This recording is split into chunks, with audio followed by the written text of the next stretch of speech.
Hello, here's the full moon reading for the upcoming full moon, which is happening at 1:30 a.m. Pacific Standard Time. So the very early morning hours of tomorrow. I'm not going to read too much in depth on specifics.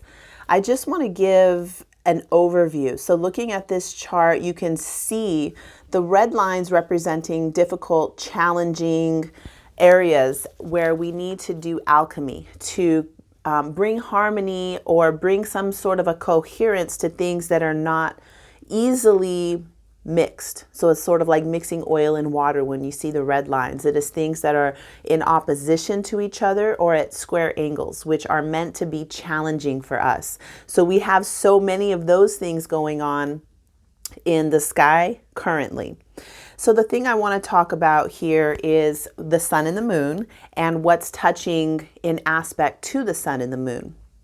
So the moon is at 25 degrees Sagittarius. Sagittarius is the part of us that is adventurous, big, expansive, wants evolution. So whenever we're thinking adventure, the point of being on an adventure is to experience something new and to challenge ourselves. Has to do with learning, growing, education. And the planet that's most like that is Jupiter. And you can see that Jupiter is right here next to the moon, which we'll be able to see it visually in the sky tonight. Hopefully, if we have clear skies. In San Diego, where I live right by the beach, and we have not been having any clear skies in the night sky or for the morning. So I probably won't see that. Anyway, Jupiter is jovial. Jupiter is a planet that is like, I think of this as our inner guru, the inner light, the one who wants enlightenment. So putting Jupiter next to the moon, whoever did that, brings that extra sense of expansion, evolution, and call to adventure. So with those two in the sky in opposition to the sun, so these oppositions, I like my school, the school that I study most with. I study with many astrology schools, but I would say home school calls the oppositions resonant polarity. So the resonant polarity gives this vibe that these two things are in opposition to each other, but they are on the same pole. They're the other side of the coin. So for Sagittarius, the other side of that coin of Sagittarius being expansion, evolution, being on an adventure, Gemini would be the one who's on the adventure, the muse, the one who is exploring, the one who's asking the question. So with Gemini sun, it is us being curious, the one that's like, there's this childlike essence that is Gemini. So the sun being here in opposition to the moon with Jupiter over there gives me this feeling of being childlike and playful and up for the adventure. Not only up for the adventure, but asking for it.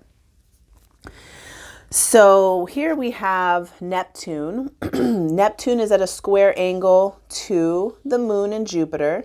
Neptune is also at a square angle to the sun. So this makes this really beautiful shape where, let's talk about this, like they don't go together. So this is fire, Sagittarius, Pisces over here, Neptune is there. That's like fire and water. Neptune is also that part of us that is the imaginal. When I think of Neptune, I think of this cosmic love, the universal love and compassion, and the part that makes the dream maker. So we all have that part in us. And with Neptune being here right now for us, we are all getting a taste of that spirituality. The way that the blood runs through our body, that circulates and brings all of the information to every part of us. That's how I think of Neptune, like very, to me, that is the blood of existence, that spiritual essence. the part of me that dreams, the dream maker. So it's everywhere. It's all pervasive. We don't really see it on, we know it's there, but we don't see it all the time. So we can forget about it. And now with Neptune being in this formation with the sun and moon, it comes up to our face. Like, really, what is your spiritual essence? And how can you live that all the time? This morning on my run, I'm in a Neptune cycle personally. So during any phase of the sun and moon, you're always in a phase. You're always in an initiation cycle within the cosmic cycles that we're all on. This chart is for the sky, for the earth, for all of us right now. But you are in some kind of a specific cycle that's unique to you, and it's meant to be something unique for yourself. I'm in a Neptune phase, and I was like, how can my, all the dreams that I'm having and all of the spiritual insights, and it's a little bit, Neptune can be a little bit taking you out of middle world reality. And the question I'm asking is like, how can I live that on a day-to-day basis and have it be a foundational piece? This question is something that we're all being asked to ask ourselves right now. How can my spiritual essence, my dream, the dream of myself, and the part of me that makes dreams, the dream maker, how can that be integrated into my everyday reality and become something that is a foundational piece in a grounded way? Because there's a lot of times and a lot of people who can get very Neptunian, go way cosmic, get really in the spiritual realm and forget that they have a body, become very skinny and weak and not able to function in middle world reality. Well, that's not what this is about, because we also have all of this opposition going on here with there's Mars, Mercury on the North Node. I want to talk about that briefly. And that's in opposition to Saturn, Pluto, and the South Node over here in Capricorn. So huge process that's going on here. And we're being asked to integrate all of these things. The spiritual realm coming in strong right now at the full moon, because with that aspect with Neptune and Jupiter. Jupiter is also the light. It is our, the jovial, youthful part of us that is the light. So that coming in during this time, this opposition is going to be lasting longer because the sun and moon move quickly. This is sort of like a more brief moment that we're having, bringing in spirituality, cosmic consciousness, and bringing it down to earth. So whenever we're having a transit, it happens fast, but the gift stays. So tuning into this vibration tonight during the full moon is going to be very helpful for you to bring your spirituality into your body and have it be something that's grounded spirituality. Okay, so briefly, I want to talk about this. So Mars is our inner masculine. Mars represents the part of us that takes action, that has will. On the cosmic screen, on the cosmic play of reality, Mars represents the masculine. And right now, Mars is with Mercury very, very close. So we're able to speak about this. We're able to have cognition about our own inner masculine. And also putting these two together gives us a way, like a vehicle to take our inner masculine out, either through speaking, writing, having more perception of our own masculine, and then seeing that it's in Cancer right now, Mars and Mercury in Cancer, it gives us this sweetness. It gives the inner masculine and the perception of our masculinity a sweet, nurturing, fatherly nature. And today is Father's Day, so I love that this is happening right now on Father's Day, that Mars and Mercury are so close together near the North Node. With it being near the North Node, it tells me that we are moving toward progress. With just leaving, speaking of Mars alone being close to the North Node, it's been there for a while and I couldn't talk about it because I just recently am getting my voice back. But seeing Mars on the North Node makes me feel and think about how our own inner masculine is moving toward its own unique destiny. The way that we are expressing masculinity is being changed. It's being progressive and moving forward. So it's moving toward what it is becoming. And the South Node is always going to be in opposition to the North, because North-South. South is where we've been with our masculinity. North is where we're going with that.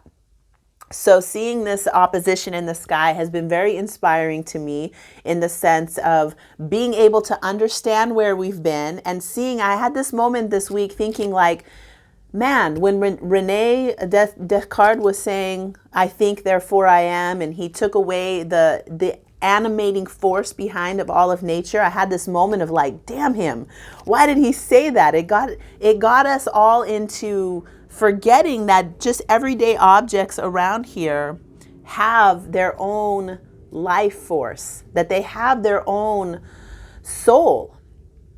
And I was mad for a minute about that. But then I had this moment of like, wow, if he hadn't have done that, and I'm not saying it's all his fault or something like that.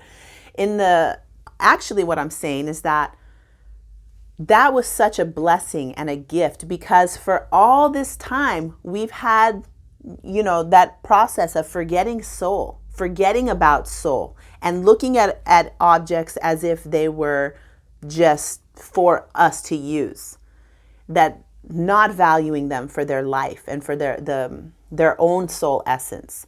And now in my lifetime, I'm getting to watch how beautiful it is for everybody to remember, oh my God, everything is alive and everything has a soul. And so the South Node being that past where we've come from, and I'm having this moment of integration about the masculinity and the way that Mars, the masculine, the male projection, has where it's come from, the South, where it's been, and where it's going, and being able to watch everybody remember soul and bringing back, not I think, therefore I am, I feel, therefore I am, and so do you, and so do you, and so do all these objects around me. They all have soul.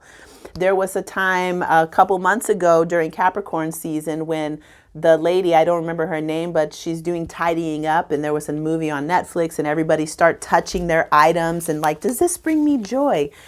And I was like, oh my God, yes, thank you, because everybody's basically doing Reiki on their objects and receiving energy, giving energy, and it's becoming so mainstream. This is the North. This is where we're going, bringing back soul and recognizing the energy and the life force behind all of these things. So the South is never something that we are mad about. We can be mad, of course, but it's not like we need to go away from that. A lot of people think the South Node is what we need to leave, what we're releasing. It's not that. It's where we've been, and thank you for where we've been. Giving honor and gratitude always for our lineage, and always giving that gratitude and feeling that, and also knowing that we're going somewhere else, and it's usually something in the direct opposite, because the North is opposite of South. So we still, when you go at 18, you leave home, you don't have to release home. You just say goodbye and you move somewhere else. So, okay. That's all I'm going to say for now. Thank you so much for watching the video. Enjoy your full moon, whatever kind of ritual or ceremony you do for the full moon.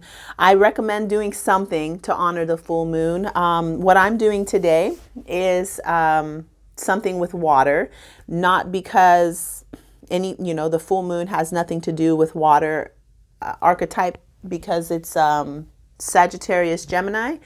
Sagittarius is fire, Gemini is air.